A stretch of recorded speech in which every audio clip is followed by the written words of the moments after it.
Corey, I want to move to my dream location near Houston. Should I just find any job in that area or find one more related to the to my career path and then move? Well, you should always take measured steps, and ideally the because I've done both. I've just up and burned all the boats and quit my job and started businesses. And I've also taken measured steps to where when I kept working for somebody else until I had the new job lined up and I had a commitment, an employment letter, and an offer and all that stuff.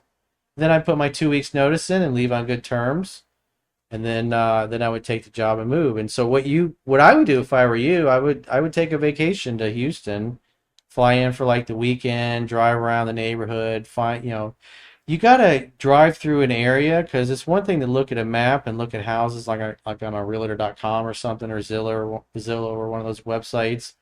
But you gotta drive the neighborhood. You gotta get the vibe for the area. Can you see yourself, shopping there, living there? Does it have a good social life? Are there cute girls around, that type of thing if you're single?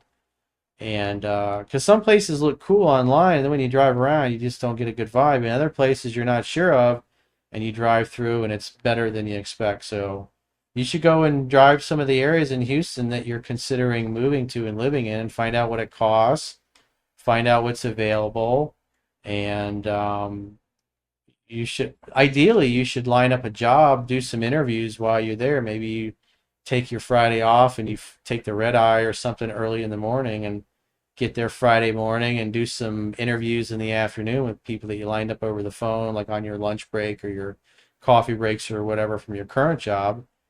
And then, or maybe you fly out Thursday night after work, you take Friday off, and then you got all Friday to do job interviews that you lined up over the phone and meet people face to face. And once you get your job and you get your commitment, then you could commit to an apartment and move and put your 2 weeks notice in.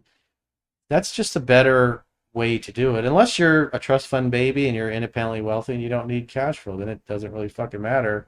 You can just pick your shit up and move and figure it out when you get there. But especially anytime you're buying real estate or renting or leasing real estate, you got to drive the area. See what it's like. And also drive it at night. See what it's like at night. It might be nice during the day, and at night it's fucking dodgy and ratchet, and you don't feel safe. So that's something that, especially if you're going to a different state or a different area that you don't know anybody there, you've never been there. Drive it in the day and drive it at night. See what it's like. If you get a good vibe, that's a good thing. If you get a bad vibe, then keep driving around until you find something you get a good vibe at. How to choose between two career paths, one more rewarding financially while the other spiritually. Well, maybe the other one that's rewarding spiritually could be a side hustle or a side hop. The one that because you're gonna the more you do something and try things, some things you're just really good at, and you get paid based upon the value that you bring to the marketplace. You get compensated for your reserve of knowledge and developing your gifts, your skills, and your talents. So that's why if you're not sure what you want to do or what your purpose is, try something. Try something that seems interesting, that you're curious about, that you contemplate, hey, maybe that would probably be pretty cool to try that out. And then go try it out. You might do it for 3 months and decide it sucks and you hate it. And then you can cross that off your list and then try something else. I did that a lot. I wrote about it, Mastering Yourself. When I first started 10 and bar for the first month or two, I thought, oh, this would be a great career. Maybe I won't even finish my college degree. I'll just do this the rest of my life. This is a lot of fun. After a couple of months and dealing with drunks and the bar rot and all that shit, I was like, this fucking sucks. Get me out of here. Same thing with the fish tank wet dry filter systems. I love the tanks. I love the fish. It was a great hobby, but the actual act of making these systems and cutting and shaping the Lexan and using the epoxy to glue the pieces together so they don't leak, I was like, that's not really exciting. But I tried it. That's why you gotta try. Try and if it's not fun or you don't enjoy it, try something else. Also model the success of other people. Who are the people in your industry or the business you want to go into or the career you want to go into that are really killing it, that are kicking ass at the highest level? Either go work for them, intern with them, take them to lunch or dinner and pick their brain. Go by their office, ask a bunch of questions. Because the more you can learn from people who know, you can shave down and shorten the amount of time that it takes to master something. That's why learning my book is so powerful. It took me decades to learn that shit. Decades of trial and error. So you literally can gain in hours what took me decades to learn. Work smarter, not harder. I'm 25, been watching you since high school. I aspire to be a life coach, but I'd love your advice on how to know when to start. Well, before you can teach, because what is, if you are aware of the great Vince Lombardi, who the Super Bowl trophy is named after, he said, coaching is teaching. So you're teaching some kind of skill set or life skills or mindset. It's so, in other words, before you can teach, you must know.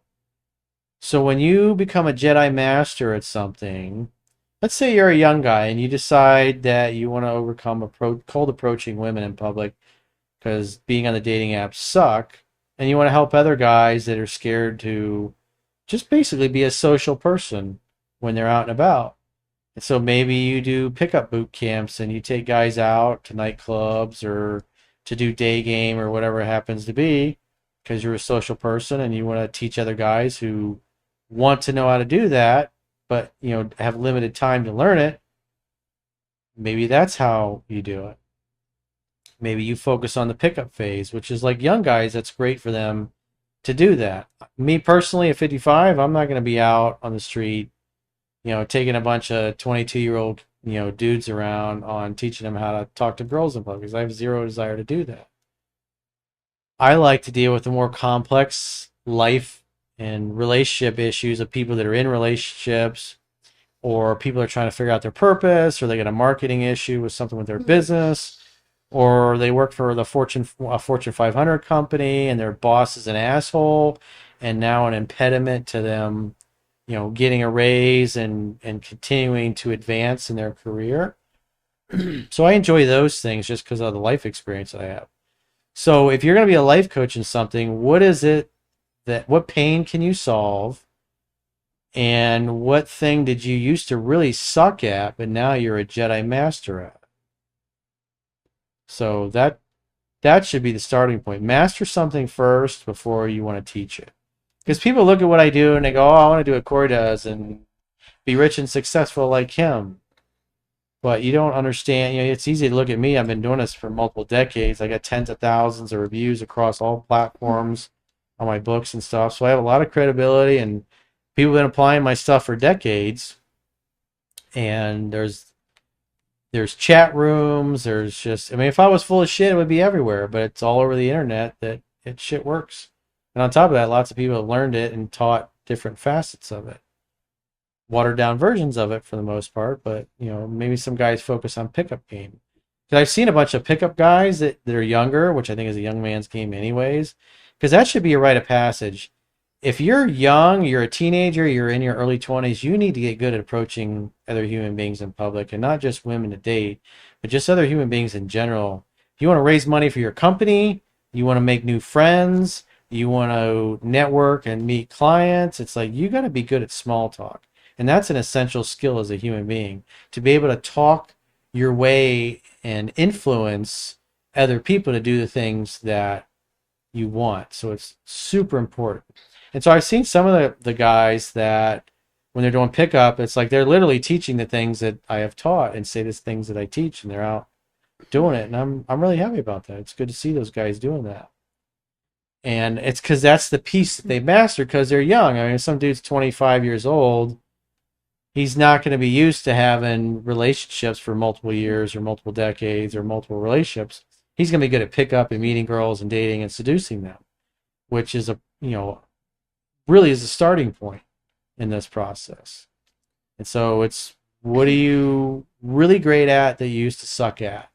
And do you love teaching other people? Because again, being a coach, coaching is teaching.